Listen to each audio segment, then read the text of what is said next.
Welcome back to Fishbones Fly Fishing in the Cayman Islands, where once again we're going to try to make fly tying a little less boring. And today we're going to tie a fly that is essential to any bonefish fly box.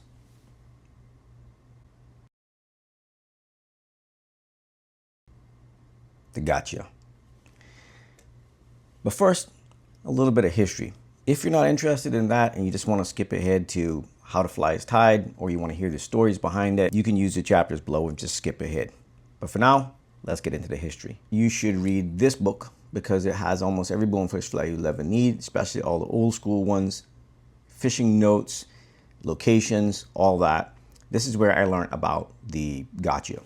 Jim McVay was riding in a cab to the Bonefish Lodge that he was going to fish at that week. And in the back, he was sitting on shag carpeted covered seats. He took his little fly tying scissors, cut a few pieces off, and used it to tie up some kind of Crazy Charlie type flies. Now, if you don't know, the Crazy Charlie is a predecessor for the Gotcha. It's one of the first pioneering flies to flip the script, as it were, and turn the fly to ride hook point up, which is now copied by almost every single fly where the fish is going to eat something that lives or hides in the bottom. Redfish, snook flies, permit flies, bonefish flies, sheep's head, carp, all these flies ride hook point up now. And that was pioneered back in the day to prevent the fly from fouling. It also means that you have a better hookup ratio. When the fish is going to eat with its face down, the hook is up, you have a better hookup ratio than the hook being down and the fish like this. So McVay used that shag carpet and later on was able to find a close enough match in Wapsi craft fur tan. Now, accept no substitutes, in my opinion. There's a lot of different kinds of material that you can use, tons of different craft furs. There's now extinct fox fur, there's extra select craft fur, there's Rainey's craft fur, there's all these other brands. There's something about this one, the color and the consistency for me is absolutely perfect. And that craft fur has a very peculiar property where you get under fur, and you can use that to make dubbing for other flies. So you get two materials for the price of one. Today we're just going to be using the long hairs on the craft fur. The other thing about this fly, if you read the original recipe, it was tied on a Mustad 34007 stainless hook, which is without doubt one of the worst hooks ever used and invented for fishing.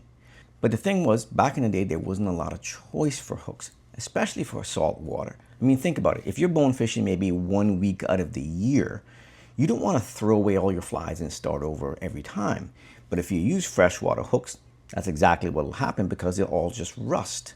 Even if you don't see the rust, it's going to be underneath the material. And then when you hook a fish, it'll snap in half, game over. So a lot of fly tyers used stainless hooks. And they used the stainless hooks for the simple fact that they lasted a long time. But that doesn't mean they're really good hooks. One of the traits of stainless is that it's really difficult to temper it. So you get a really soft hook. In fact, I have many pictures of bonefish flies being opened up like a pin because I hooked a strong bonefish on a 34007. Other drawbacks, they weren't that sharp, so you had all these guides pre-sharpening hooks before they tied them on or before they used them. The barbs were way too big, and if you didn't crimp them down a lot, they would actually prevent your clients from hooking fish. I remember working with another guy down here in the Cayman Islands, and we were using 34007s back in the day for the same reason that everybody else did. It was what was readily available and it wouldn't rust. And I told him, I said, you know, I crimped the barbs down really hard on my flies. And he's like, why? Won't you lose fish? I said, my hookup ratio went up. I keep really detailed fishing logs, and my hookup ratio went up tremendously once I started debarbing. Because here's the thing, the fly rod tip is so soft that it's a very poor fish hooking tool.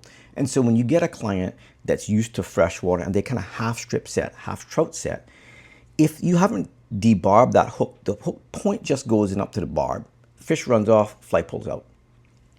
Lose a lot of fish that way. As soon as I debarbed those flies, all of a sudden my hookup ratio went up landed a lot more fish.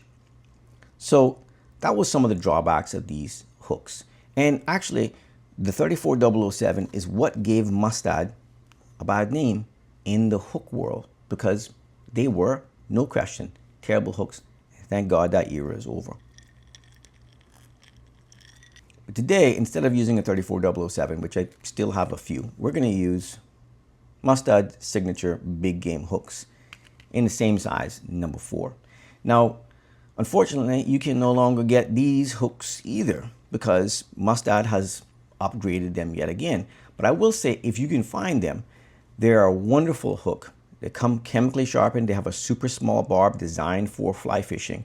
And the temper on them, I've tested it, is amazing. You can put 12 pounds of pressure on that hook. It'll barely open and it'll always spring back. Now, I want you to think about this. 12 pounds of pressure is a lot of pressure for a fly rod. Most old school fly reels top out at 4 to 6 pounds of pressure with the drag locked all the way down. I've tested other hooks as well, other brands like Gamakatsu and Daiichi. All those under 12 pounds of pressure, open and stay open. They don't spring back. So the temper on these is pretty brilliant. Now, you can't get them. So what you're gonna wanna use is the new Mustad Heritage Series. I love these hooks. They cost about the same. You can get them in packs of 25 or 50. I'm not a huge fan of the dark color of them, but they have the same chemically sharpened tip, needle sharp. They have a small barb, and they do have a nice smooth coating that protects it from rusting and increases your hookup ratio because it's nice and slippery. It does make tying flies on it a little bit harder. You have more chance for the eyes to spin, but I'll show you some tricks on how to overcome that. The other little piece of history for the Gotcha fly is that it wasn't only in that tan color.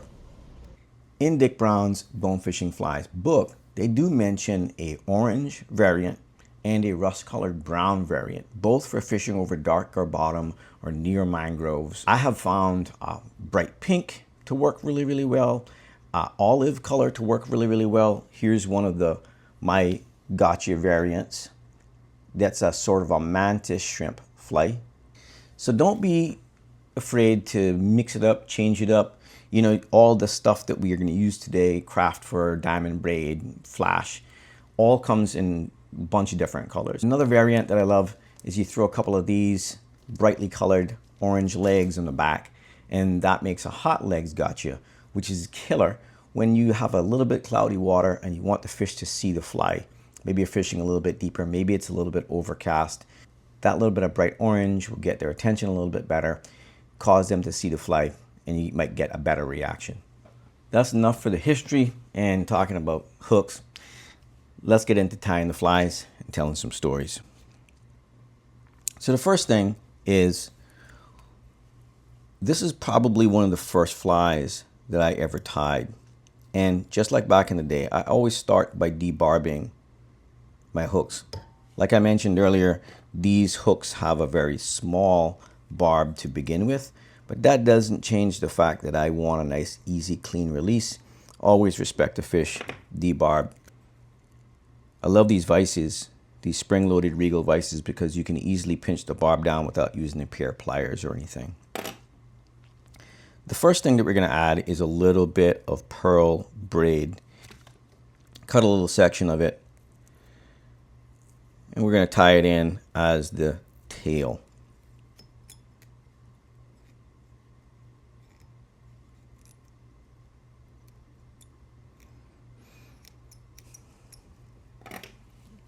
When I trim this, I'm going to trim it about the length of the hook shank is roughly the distance that I want, and lock it down.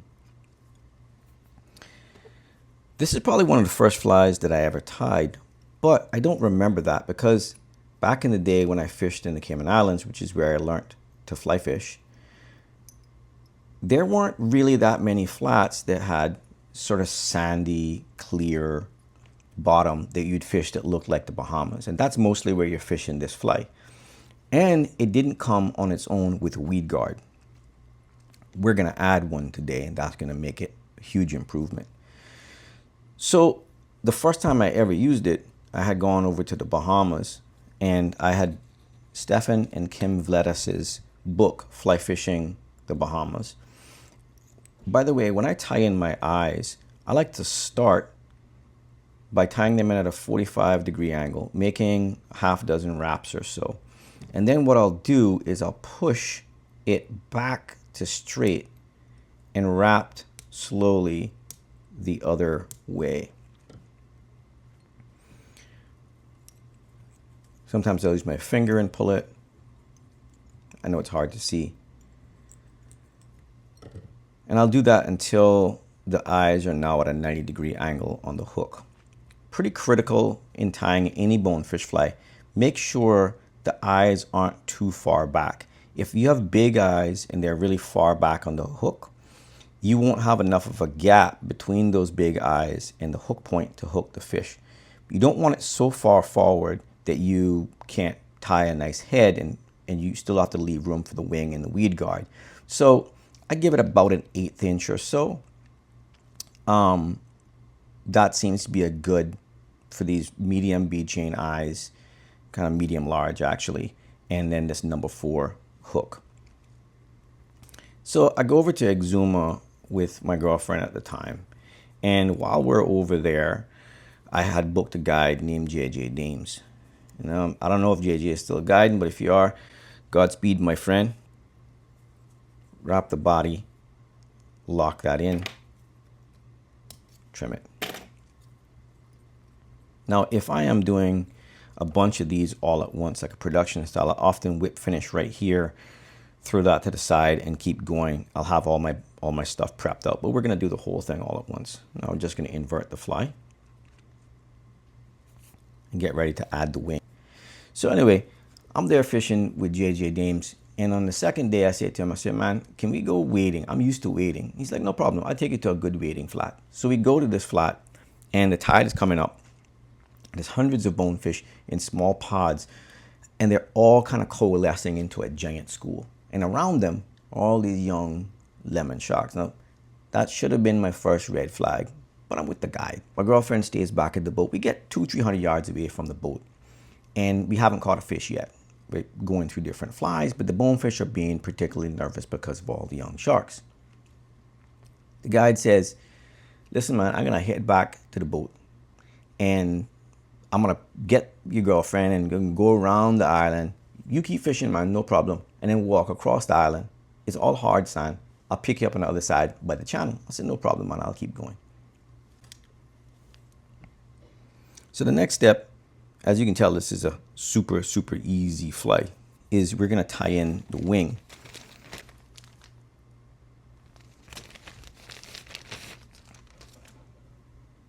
So I select myself a clump of craft fur, and then I'm going to pull out all that fuzz, and that becomes dubbing for later on. If I'm going to do a long wing gotcha, I'll just tie that in like that. If I'm going to do a short wing gotcha, or I want it to be a little thicker, what I'll do is I'll grab these hairs and I'll pull the end where I cut it and feather those a little bit. Now both sides are feathered, and I can tie that in. One of the tricks I learned for tying materials like this in is oftentimes when you try to wrap, you see that the thread wants to go that way. So I'll give my bobbin a little spin. I spin it counterclockwise. Now when I go like this, you see that the thread is wrapping up towards the hook point. That makes it really easy for me to do a little soft loop and then lock the material in.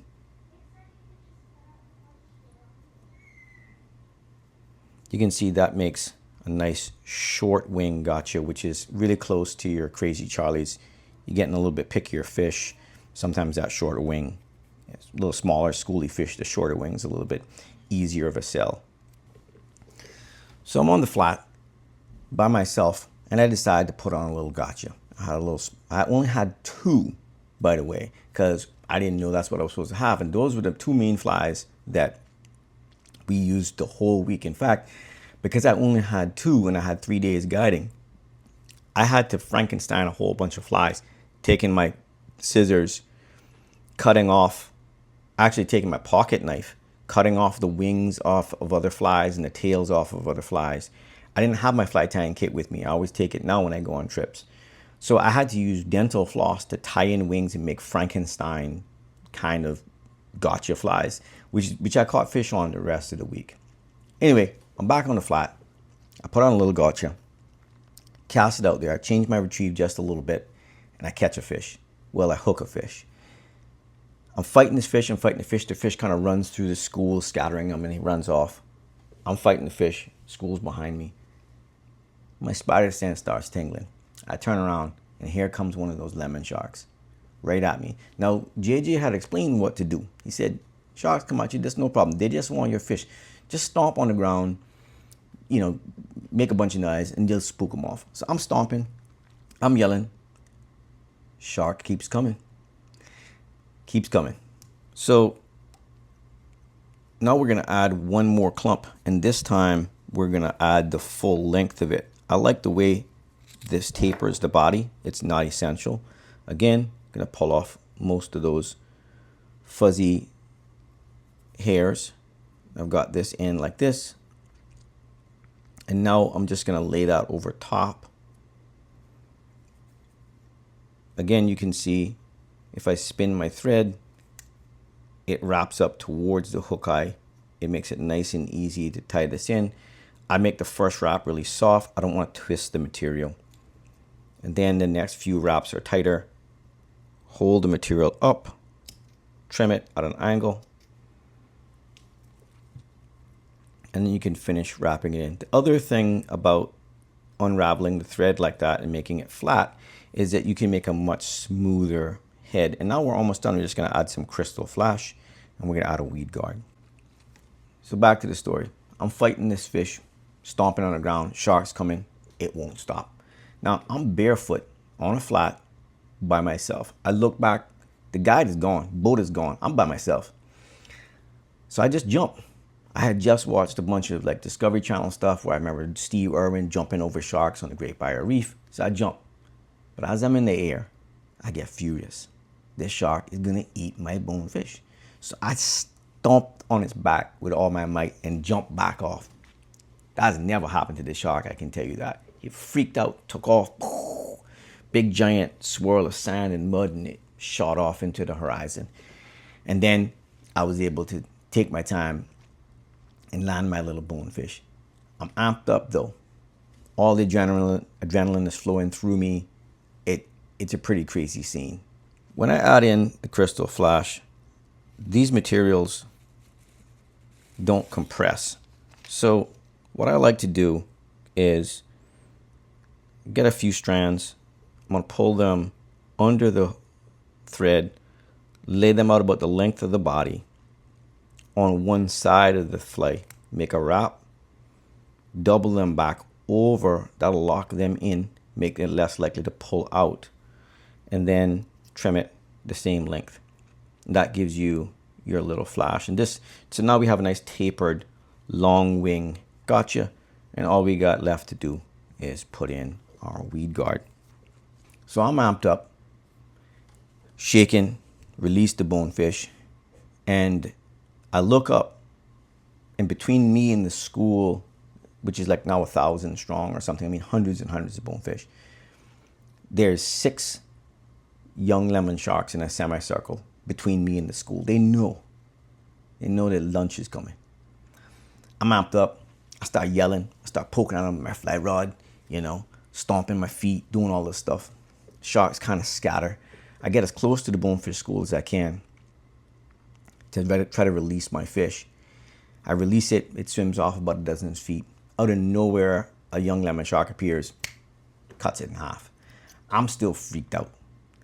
I walk over to it. I'm yelling. I'm poking at my fly rod, which is ill-advised at the least. Remember, I'm barefooted in about a foot and a half of water, and a 6-foot lemon shark, which is about how big it was, by the way, can do a lot of damage. Now, a 6-foot lemon shark is not as big as you think it is, because it's about 1/3 tail. They have those long tails. So a 6-foot lemon shark is still about a 4-foot shark. That's big enough though. It starts getting its attitude. It's got its pectorals out. It's coming at me. I'm backing up, poking at it. Hey man, stop playing. Stop playing, bro. Stop playing. And I look behind it and I can see the bonefish head, the half of my bonefish bleeding.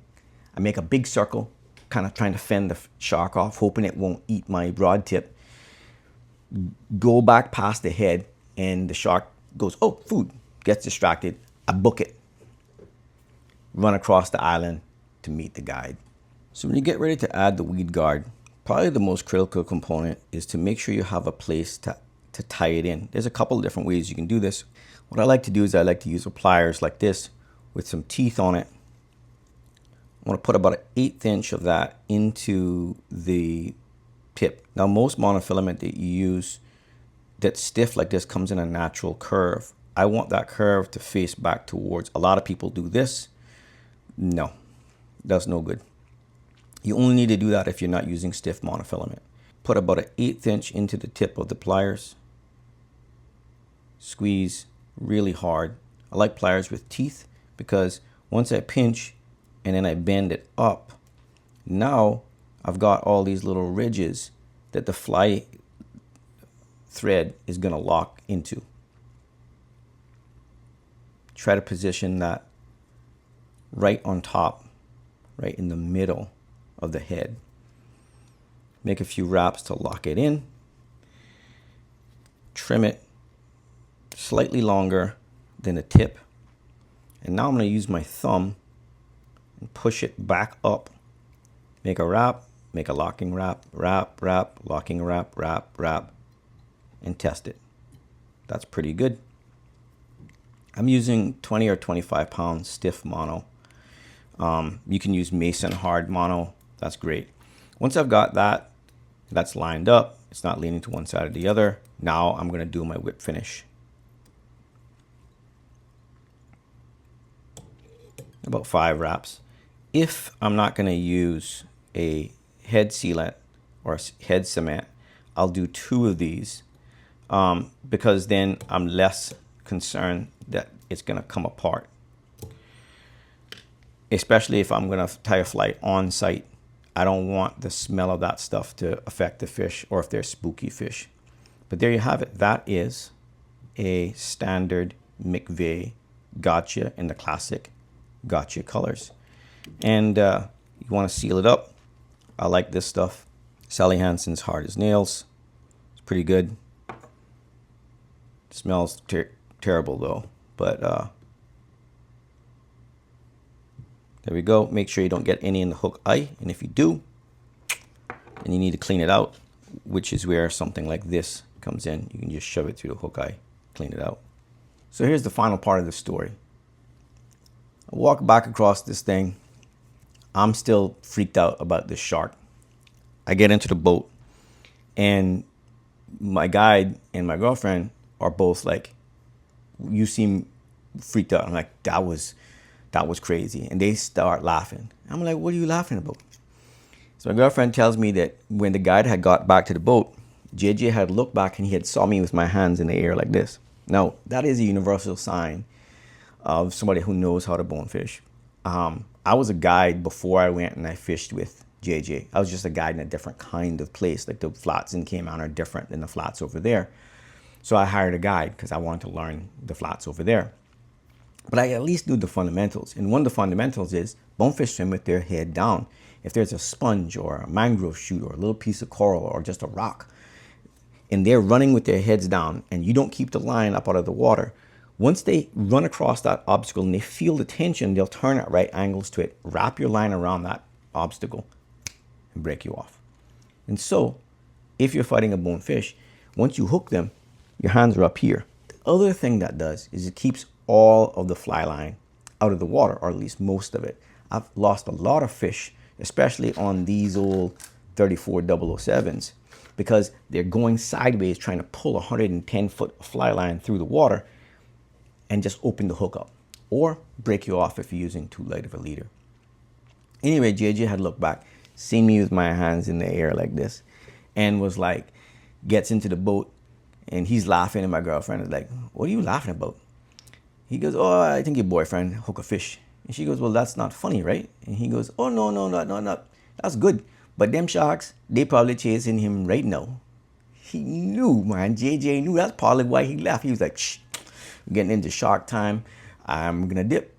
Anyway, it was all fun and good. I didn't get hurt. He was like, dude, the shark wasn't going to bite you. That's like literally never happened. I've had sharks swim between my legs and eat the fish before. And I was like, that's all great, JG, but why did you take me to this flat? He said, well, you wanted to wade. All the rest of the flats are soft.